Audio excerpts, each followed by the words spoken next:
আমার মনে হচ্ছে যে দিন দিন আমার ঈমান দুর্বল হয়ে যাচ্ছে। এক্ষেত্রে আমার করণীয় কি? তো আমরা সোশ্যাল মিডিয়ার যুগে বসবাস করছি, আর সোশ্যাল মিডিয়া যা করছে এর মাধ্যমে আপনি এমন সব মানুষকে দেখতে পান যারা আপনার চেয়ে বেশি বুদ্ধিমান, যারা আপনার চেয়ে বেশি সুদর্শন, যারা আপনার চেয়ে বেশি অর্থশালী, যারা আপনার চেয়ে ভালো বাড়ির অধিকারী, তাদের কণ্ঠস্বর আপনার চেয়ে বেশি মাধুর্যপূর্ণ, তারা আপনার চেয়ে বেশি মেধাবী, তারা আপনার চেয়ে বেশি জনপ্রিয়, তারা আপনার চেয়ে বেশি সুখী, তারা আপনার চেয়ে ভালো খাবার খায়, তাদের যা কিছু আছে তা সবই ভালো, যার কারণে আপনার মনে হয় যে আপনার যা কিছু আছে তা সবই খারাপ।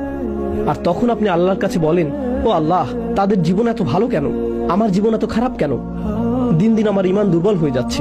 সম্ভবত আপনার উচিত কিছু সময়ের জন্য টিকটক বন্ধ রাখা, আপনার ঈমানের অবস্থার উন্নতি হবে। শয়তান চায় যে আপনি তুলনার মধ্যে জীবন অতিবাহিত করুন। প্রথম থেকেই সে নিজেকে আদম আলাইহিস সালামের সাথে তুলনা করেছিল, এটাই তাকে ধ্বংস করেছে। আর আপনি জানেন কি হচ্ছে এখন? সার্বক্ষণিক নিজেকে তুলনা করা ছাড়া আপনি চলতে পারছেন না। মেয়েরা নিজেকে অন্য মেয়ের সাথে তুলনা করছে এবং বলছে, অমুক আমার চেয়ে লম্বা, অমুক আমার চেয়ে চিকন, অমুকের ত্বক আমার চেয়ে ভালো, অমুককে মানুষ বেশি পছন্দ করে, অমুকের দাঁত বেশি সুন্দর, অমুকের জামা কাপড় বেশি সুন্দর, অমুকের বিয়ে হয়ে গেছে, ও মাই গড, অমুকের বাচ্চা হয়ে গেছে, আমার এখনো বিয়েই হয়নি, অমুক পড়ালেখা শেষ করে ফেলেছে, আমি এখনো ফার্স্ট ইয়ারই শুরু করিনি। সার্বক্ষণিক তুলনা আপনাকে ধ্বংস করে ফেলেছে এবং আপনার ঈমান ধ্বংস করে ফেলেছে। এই কারণে আপনি লক্ষ্য করছেন না যে আপনার কি আছে, আপনি সবসময় লক্ষ্য করছেন অন্য মানুষের কি আছে, আর তখন আপনার যা আছে তা আপনার কাছে নগণ্য মনে হয়। আল্লাহর শপথ, যদি আপনার কাছে কোনো খাবার না থাকে আর তখন আপনাকে কেউ ছোট এক টুকরা রুটি দেয়, তাতে আপনি সন্তুষ্ট হয়ে যাবেন। কিছু না থাকার চেয়ে সামান্য কিছু থাকাও ভালো। কিন্তু আপনার কাছে যদি সেই এক টুকরা রুটি থাকে আর আপনি তাকিয়ে দেখেন যে অন্য একজনের কাছে আরো বড় রুটির টুকরা আছে, তখন সহসাই সেই এক টুকরা রুটিতে আপনি আর সন্তুষ্ট থাকবেন না। যদি আপনি অন্য কোনো দিকে না তাকিয়ে নিজের মতো করে থাকেন, এটাই যথেষ্ট।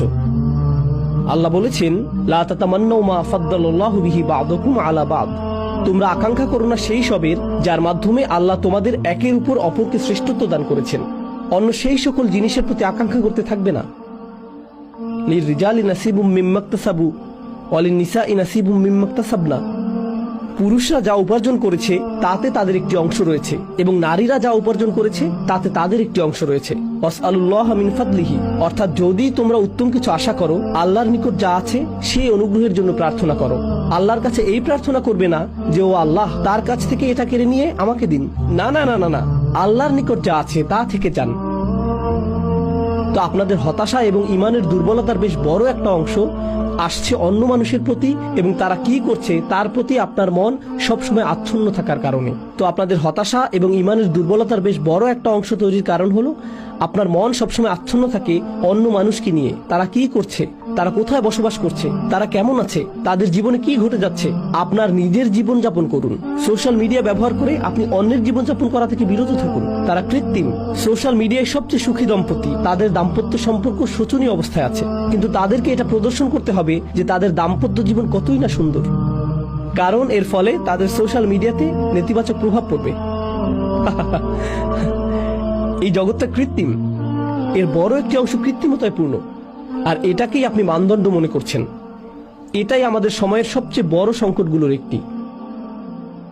আপনি সবসময় অপর্যাপ্ততা এবং অপরিপূর্ণতার অনুভূতিতে ভুগছেন, অথবা আল্লাহ আপনাকে পর্যাপ্ত দেননি। এটা ঈমান দুর্বল করার বড় কারণগুলোর একটি। আল্লাহ আপনাদের সবাইকে এটা থেকে রক্ষা করুন।